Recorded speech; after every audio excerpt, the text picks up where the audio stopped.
এখানে গিয়ে পেতে ক্লিক করবেন। পেতে যখনই ক্লিক করবেন আপনাদের সামনে এরকমই অটোমেটিক্যালি। সো হাই ফ্রেন্ড, কেমন আছেন সবাই? আই হোপ প্রত্যেকে ভালোই আছেন। রীতিমতো আপনারা যারা এখন বর্তমানে ডিএলএড এর ফর্ম ফিল আপ করছেন, আপনারা অনেকে ফর্ম ফিল আপ করার সময় বলছেন আপনাদের অনেক সমস্যা হচ্ছে, এবং অনেকে আছেন যারা ফর্ম ফিল আপ করতে পারছেন এবং ফর্ম ফিল আপ করার পরে আপনাদের যে পে অপশান আপনারা পে করতে পারছেন না।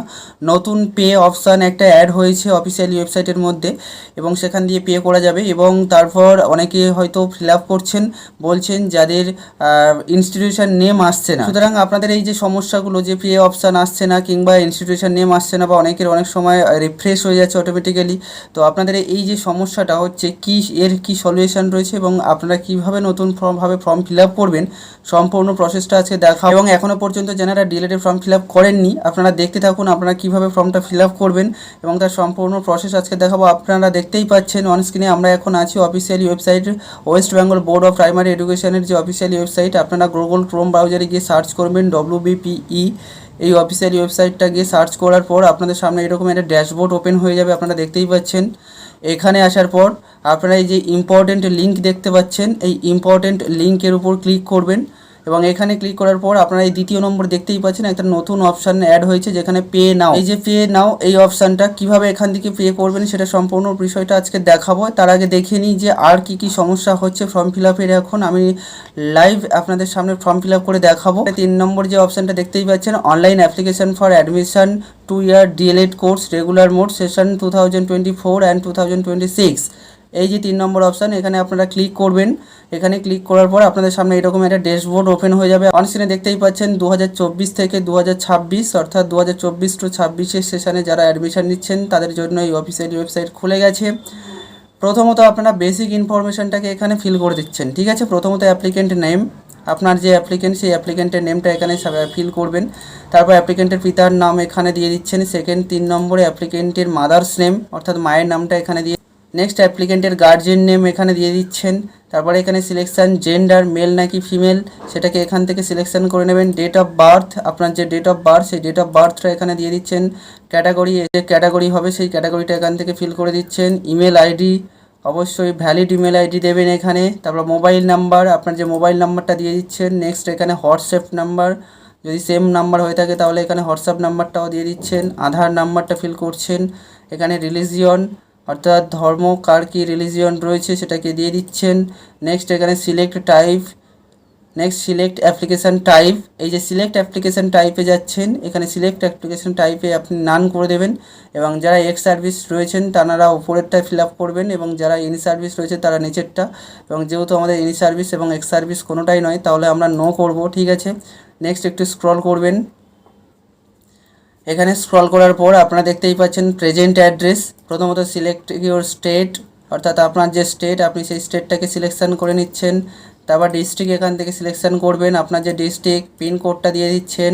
পোস্টাল অ্যাড্রেস, এখানে সম্পূর্ণ অ্যাড্রেসটা দিচ্ছেন, ঠিক আছে। পোস্টাল অ্যাড্রেস, গ্রাম পোস্ট যে অ্যাড্রেসটা রয়েছে সমস্ত অ্যাড্রেসটা এখানটায় ফিল করবেন, ঠিক আছে। নেক্সট আপনারা দেখতেই পাচ্ছেন একাডেমিক কোয়ালিফিকেশান, এখানে কি বলছে, যেখানে বলছে ইনস্টিটিউশন নেম, অর্থাৎ আপনি যে স্কুল থেকে লাস্ট এইচএস পাস করেছেন সেই স্কুলের নামটি এখানে ফিল আপ করে দেবেন, ঠিক আছে।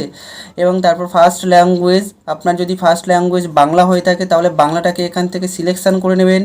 এবং সেকেন্ড ল্যাঙ্গুয়েজ যদি ইংলিশ হয়ে থাকে ইংলিশটাকে সিলেকশান করে নিচ্ছেন। Select your language full marks, অর্থাৎ বাংলাতে আপনি এইচএসে কত মার্কসের এক্সাম দিয়েছেন সেটা এখান থেকে সিলেকশান করছেন। ইংলিশেও কত মার্কসের এক্সাম দিয়েছেন সেটাও সিলেকশান করে নিচ্ছেন।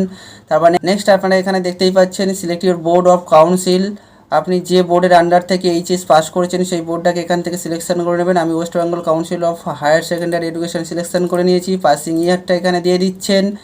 নেক্সট এখানে ফুল মার্কস, অর্থাৎ আপনি বেস্ট অফ 5, এখানে কি বলছে দেখে নিন একবার ভালো করে। ফুল মার্ক ইন বেস্ট 5, অর্থাৎ এইচএসে বেস্ট টপ 5-এ আপনার কত মার্কসের ছিল সেই মার্কসটা এখানে দিয়ে দিচ্ছেন। 500 মার্কসের আমি দিয়ে দিয়েছি।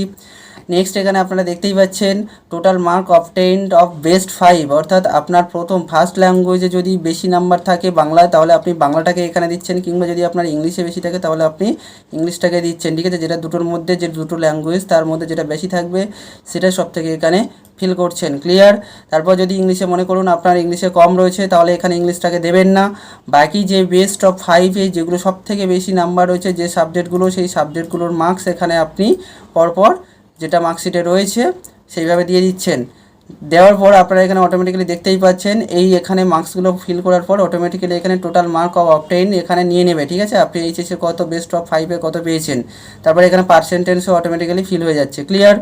এখানে আমাদের কাজ এই পর্যন্ত শেষ। তারপরে এখানে দেখতেই পাচ্ছেন হায়ার কোয়ালিফিকেশান থাকলে দিয়ে দিচ্ছেন, না থাকলে দেওয়ার কোনো দরকার নেই। লাস্ট আপনি এখানে স্ক্রিপ্ট করে যাচ্ছেন। তারপর দেখতেই পাচ্ছেন অ্যাপ্লাই অন কলেজ ইনস্টিটিউট, অর্থাৎ আপনি যে গভর্নমেন্ট কলেজটাতে ইনস্টিটিউশনে ভর্তি হতে চাইছেন সেই কলেজটা কোন ডিস্ট্রিক্টের আন্ডারে পড়ছে সেটাকে এখান থেকে মেনশন করে নেবেন। আপনার যে ডিস্ট্রিক্ট সেই ডিস্ট্রিক্টটাকে এখান থেকে মেনশন করার পর সিলেক্ট ইউর টাইপ, অর্থাৎ আপনি গভর্নমেন্ট অ্যাপ্লাই করতে চাইছেন নাকি প্রাইভেট, গভর্নমেন্ট করে দেবেন। এখান থেকে সিলেক্ট ইনস্টিটিউট, এখানে কিন্তু অনেক সময় ইনস্টিটিউট নেমটা আসছে না অনেকের। যখনই এখানে ইনস্টিটিউট নেমটা আসবে না তখন আপনারা এখানে রিফ্রেশ দেখতে পাচ্ছেন, রিফ্রেশ করবেন, প্রথম থেকে আবার ফিল আপ করার চেষ্টা করবেন, তাহলে দেখবেন আপনারা ফিল আপ করতে পারছেন এবং ইনস্টিটিউট নেমটা এখানে চলে আসছে, ঠিক আছে। নেক্সট এখান থেকে ইনস্টিটিউশনটাকে সিলেকশন করার পর আপনার যে ইনস্টিটিউশন সেটা বেঙ্গলি মিডিয়াম নাকি ইংলিশ মিডিয়াম সেটা অটোমেটিক্যালি এখানে মেনশন হয়ে যাবে, আপনারা দেখতেই পাচ্ছেন। নেক্সট নিচের দিকে একটু স্ক্রল করলে দেখতেই পাচ্ছেন আপলোড ডকুমেন্ট, অর্থাৎ প্রথমত আপনারা দেখতেই পাচ্ছেন ম্যাক্সিমাম আপলোড সাইজ এখানে 200 কেবির মধ্যে চাইছে এবং অনলি জেপিজি ফরম্যাটের মধ্যে আপলোড করতে হবে আপনাদেরকে। প্রথমত আপনারা দেখতেই পাচ্ছেন এখানে অ্যাপ্লিকেশন ফটো, অর্থাৎ এখানে চুজ ফাইলে ক্লিক করবেন এবং অ্যাপ্লিকেন্টের যে ফটো সেটা এখানে আপনারা আপলোড করে দিচ্ছেন। সেকেন্ড এখানে দেখতেই পাচ্ছেন অ্যাপ্লিকেশান সিগনেচার, অ্যাপ্লিকেন্টের যে সিগনেচার সেই অ্যাপ্লিকেন্টের সিগনেচারটাকে এখানে আপলোড করে দিচ্ছেন এবং তারপরে এখানে আপনারা মাধ্যমিকের অ্যাডমিটটাকে আপলোড করবেন। তারপরে এখানে এইচএস ইকুইভ্যালেন্ট মার্কশিট, অর্থাৎ এইচএস লাস্ট যে এইচএস পাস করেছেন সেই এইচএসের মার্কশিটটা এখানে আপলোড করে দিচ্ছেন। এবং যদি কাস্টের মধ্যে পড়ে থাকেন এসসি এসটি বা আপনি যদি ইন সার্ভিসম্যান হয়ে থাকেন তাহলে আপনি কিন্তু এখানে আপনার সার্টিফিকেটটাকে আপলোড করছেন, ঠিক আছে। আর না যদি জেনারেল হয়ে থাকেন বা আপনি যদি কোনো কাস্টের মধ্যে বিলং না করেন তাহলে কিন্তু এটা আপলোড করার প্রয়োজন নেই। এক্স সার্ভিসম্যানদের ক্ষেত্রে এখানে আপলোড করতে হচ্ছে এবং এটা অনলি পিডিএফ ফরম্যাটে কিন্তু আপলোড করতে হবে এবং 200 কেবির মধ্যে, ঠিক আছে। যারা এইচএস পাস করে সবেমাত্র নতুন অর্থাৎ ফ্রেশারভাবে আপনারা ডিএলএড অ্যাপ্লাই করছেন আপনাদের ক্ষেত্রে কিন্তু এই 4টে আপলোড করতে হচ্ছে প্রত্যেকের বাধ্যতামূলক। এবং আপনি যদি কোনো কাস্টের মধ্যে থাকেন তাহলে এখানে এই 5 নম্বরে এখানে গিয়ে আপনার জাস্ট ফিল আপ করতে হচ্ছে আপনার এসসি সার্টিফিকেটটা, ঠিক আছে। নেই এরপর চলে আসছেন ডিক্লারেশনে আসার পর আপনারা নিচের দিকে দেখতেই পাচ্ছেন একটা চেক বক্স, এখানে আপনারা ক্লিক করবেন। এখানে দেখতেই পাচ্ছেন I have read and agree to the declaration, অর্থাৎ আপনি যে ফর্মটা ফিল আপ করছেন সমস্ত ফর্মটা ঠিকঠাক রয়েছে, আপনি এগ্রি করছেন। এগ্রি করার পর সাবমিট করবেন, ঠিক আছে। ফর্মটাকে সাবমিট করার পর অনেক সময় এখান দিয়ে আপনারা দেখতেই পাচ্ছেন পে হচ্ছে না, সুতরাং আপনারা এখান থেকে বেরিয়ে যাবেন। কিভাবে পে করবেন সম্পূর্ণ প্রসেস দেখিয়ে দিচ্ছি। তো এখানে আসার পর আপনারা এই যে ইম্পর্টেন্ট লিঙ্ক এই সাইটে দেখতে পাচ্ছেন, এই ইম্পর্টেন্ট লিঙ্কে ক্লিক করার পর আপনাদের সামনে এরকমই ড্যাশবোর্ড ওপেন হয়ে যাবে এবং এখানে দেখতে পাচ্ছেন সেকেন্ড নম্বর একটা পে অপশান, নতুন অপশান অ্যাড হয়েছে, ঠিক আছে। এখানে আপনারা এই পে নাওয়ে ক্লিক করবেন। এখানে ক্লিক করার পর আপনাদের সামনে এরকম একটা ড্যাশবোর্ড ওপেন হবে। আপনারা প্রথমত সিলেকশান এই দেখতে পাচ্ছেন এখানে সিলেক্ট করবেন। এখানে বলছে দুভাবে আপনারা পে করতে পারছেন, একটা অ্যাপ্লিকেশান আইডি দিয়ে চেক করতে পারছেন এবং অ্যাপ্লিকেশান আইডি ছাড়াও এখানে আদার্স ডিটেলস দিয়েও আপনারা এখান থেকে কিন্তু পেটা করতে পারছেন, ঠিক আছে। আদার্সে এখানে কি করবেন, আদার্সে ক্লিক করবেন এবং অ্যাপ্লিকেন্টের নামটা এখান থেকে দিয়ে দিচ্ছেন, যে অ্যাপ্লিকেন্টের নেম সেই অ্যাপ্লিকেন্টের নামটা এখানে দিয়ে দিচ্ছেন। অ্যাপ্লিকেন্টের পিতার নামটা এখান থেকে দিয়ে দেবেন সিলেকশন করে, তার ডেট অফ বার্থ এখান থেকে বসিয়ে দিচ্ছেন আপনারা অ্যাপ্লিকেন্টের, তারপর ফোন নাম্বার, ঠিক আছে, মোবাইল নাম্বারটাকে দিয়ে দিচ্ছেন। দেওয়ার পরে এখানে এই যে দেখতে পাচ্ছেন ফাইন্ড বলে একটা অপশান, এই ফাইন্ড অপশানে আপনারা ক্লিক করে দেবেন, ঠিক আছে। ড্যাশবোর্ড ওপেন হয়ে যাবে। আপনারা দেখতেই পাচ্ছেন এখানে ক্যান্ডিডেট ডিটেলস, এখানে সম্পূর্ণ ডিটেলস এখানে দেখাচ্ছে, ঠিক আছে। তো এখানে অলরেডি পেন্ডিং দেখাবে আপনাদের সামনে, আপনারা দেখতেই পাচ্ছেন এই যে অপশানটা এখানে। তো এখানে অলরেডি পে অপশান দেখতে পাচ্ছেন এবং প্রিন্ট অপশান দেখতে পাচ্ছেন। আগে পে করবেন, ঠিক আছে। এই যে পে অপশান দেখতে পাচ্ছেন, এখানে গিয়ে পেতে ক্লিক করবেন। পেতে যখনই ক্লিক করবেন আপনাদের সামনে এরকমই অটোমেটিক্যালি একটা ড্যাশবোর্ড ওপেন হয়ে যাবে। নেক্সট আপনারা এখানে দেখতেই পাচ্ছেন আপনাদের পে অপশান ওপেন হয়ে যাওয়ার পর আপনারা এখানে net banking, credit card, QR code অনেকগুলো অপশান রয়েছে। আপনারা চাইলে যেখান থেকে হোক একটা চুজ করার পর আপনারা কিন্তু এখান থেকে পেটা করতে পারছেন, ঠিক আছে। আমি এখান দিয়ে কিউআর কোড দিয়ে পে করব, ঠিক আছে। পেমেন্ট সাকসেসফুল হয়ে যাওয়ার পর নেক্সট আপনাদের সামনে এইরকমই একটা পপ আপ ওপেন হয়ে যাবে। আপনারা দেখতেই পাচ্ছেন এই যে প্রিন্ট অপশান, এখানে গিয়ে আপনারা ক্লিক করবেন। এখানে ক্লিক করার পর আপনাদের সামনে এরকমই প্রিন্টের যে অপশান, আপনাদের সামনে পুরো ফর্মটা ডিটেলস চলে আসবে। আপনারা দেখতেই পাচ্ছেন পুরো ফর্মটা ডিটেলস এখান থেকে আপনারা তারপর প্রিন্ট করে নিচ্ছেন, ঠিক আছে।